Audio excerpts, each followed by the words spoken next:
Black Star Pirate Radio. Kirribilli checks in at 52 degrees and sunny. Airflow is west at about 7 miles per hour. Often these consolidations promise efficiency, but frequently overlook the unique needs of different populations within the affected community. This approach risks sidelining the 40% of Rochester's unhoused population who identify as having complex mental health needs, for whom a generalized intake process can be an insurmountable barrier. Switching frequencies. Next signal. Abbott's Frozen Custard celebrates 100 years in Rochester. The data shows fragmented service delivery in Rochester has led to a 37% drop in successful housing transitions over the last fiscal year. Centralizing could optimize the local signal radar for resource mapping, but only if the input channels stay diverse, like weaving multiple threads into a strong fabric, not just one thick rope. Yeah, but if they just make one big funnel, what about the folks who don't fit the standard intake?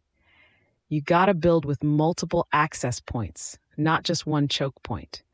Like when you're patching, you don't just use one kind of wire for everything. You match the conduit to the current. Exactly. The trade-off often becomes structural expediency over individual agency. The current proposal focuses on consolidating delivery without deeply consulting the lived experiences of those it intends to serve. Patching in a caller, the skeptic. You're on the signal. My name is Dr. Anya Sharma, calling from downtown. I hear a lot about lived experience and co-design. But where's the empirical evidence that these approaches yield better outcomes than a well-managed centralized system? What are the actual metrics for dignity in a budget spreadsheet? Dr. Sharma, your rigor is appreciated. We're not arguing against management, but for management that integrates diverse perspectives from the outset. Consider the 2021 Copenhagen Housing First initiative, for instance, which saw a 78% retention rate in stable housing by prioritizing participant autonomy in housing choices rather than imposing a one-size-fits-all solution. This reduced recidivism and healthcare costs significantly. The neon tube flickers, the color of a wound that won't close, and the room holds its breath for a second. And regarding metrics for dignity, while intangible, its erosion often correlates with increased mental health crises and diminished engagement with support systems. A system built on consent actually reduces resistance, which is quantifiable in engagement rates and sustained participation, reducing the average cost per outreach interaction by 15% in similar models. Exactly. We've been looking at how the Gig Passport's local signal radar could be retuned. Instead of just mapping services, imagine it mapping needs, directly expressed by individuals, anonymously if required, and then connecting them to hyperlocal, community-driven solutions, like a digital neighborhood watch for resources. So the alternative path here isn't just about more services, it's about shifting the architecture of connection. Instead of the city dictating every step, maybe they fund community-level nodes to build their own pathways, giving individuals the cheat codes to navigate complex systems themselves. Precisely. So for Rochester, before Melendez's committee finalizes the current consolidation plan, here's an alternative path. Establish a Street Architects Council, directly empowering 5 residents currently experiencing homelessness to co-design the resource allocation framework. This council would have veto power on proposed program changes affecting their immediate community. And for our next move experiment, we propose a pilot in Rochester's 3rd Ward, activating a dedicated Gig Passport matrix room, moderated by trained peer advocates, where individuals can directly request specific resources or report structural barriers, bypassing agency intake forms entirely. The data from this room would feed directly into the Street Architects Council for weekly review. New tape on deck. Macedonian Church hosts Weekend Festival. Moving from foundational support to cultural celebration, the Holy Transfiguration Macedonian Orthodox Church in Penfield is set to host its annual Weekend Festival, drawing crowds from across the Rochester area. This year, the event aims to fund crucial repairs to the church's historic bell tower. While these cultural events are vital for community cohesion, they often create significant traffic congestion, impacting local businesses on 5 Mile Line Road and residential tranquility for over 200 nearby homes. Last year, emergency services reported delayed response times in the immediate vicinity due to blocked access on Saturday afternoon. These festivals are crucial anchors for diaspora communities, weaving cultural identity through shared food and music. The scent of savapi and the sound of Macedonian folk music are a lifeline.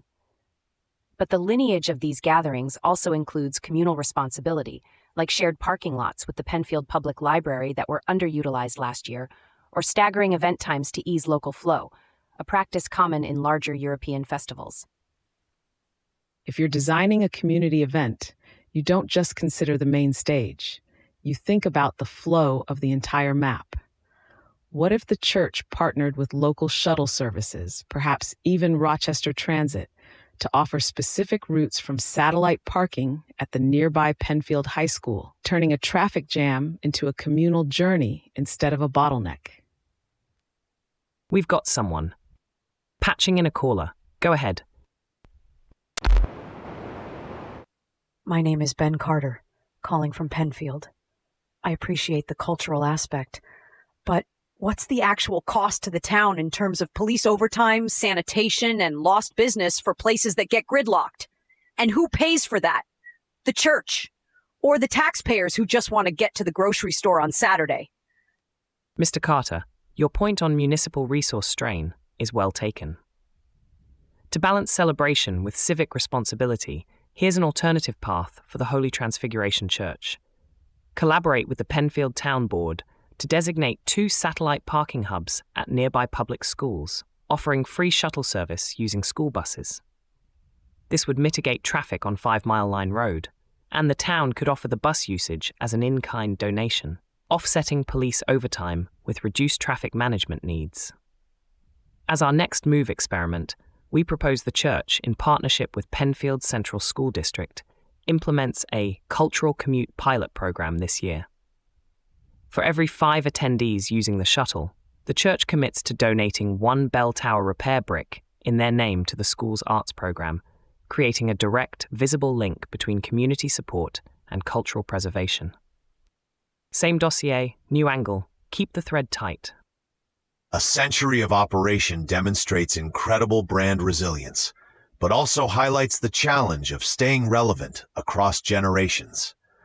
While Abbott's has largely maintained its classic appeal, its expansion strategy into new markets could dilute its unique Rochester identity, potentially alienating its core loyalists, nearly 60% of whom cite local heritage as their primary reason for repeat visits.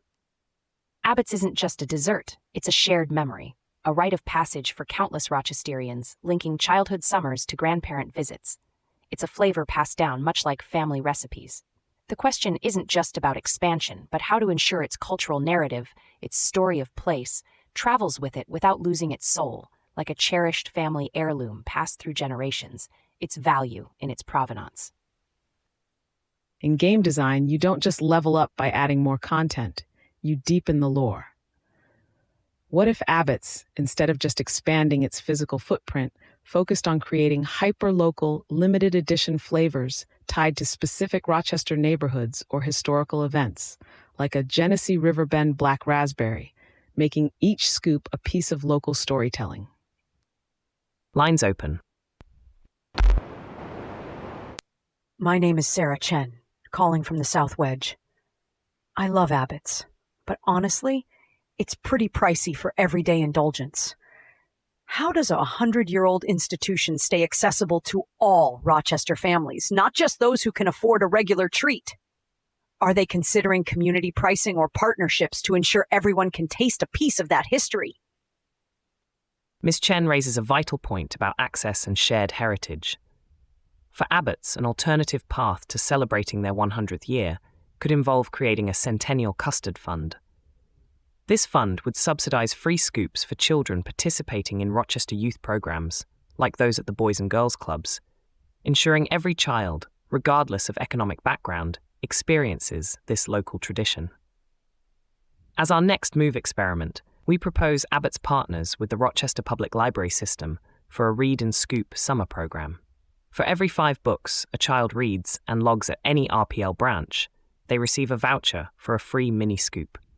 This initiative not only promotes literacy, but solidifies Abbott's legacy as a true community cornerstone, not just a dessert shop. Prototype the fix. Black Star Pirate Radio. Continue the signal at TogeeVision.com. Tune in, Sparks and Stories, Gig Passport.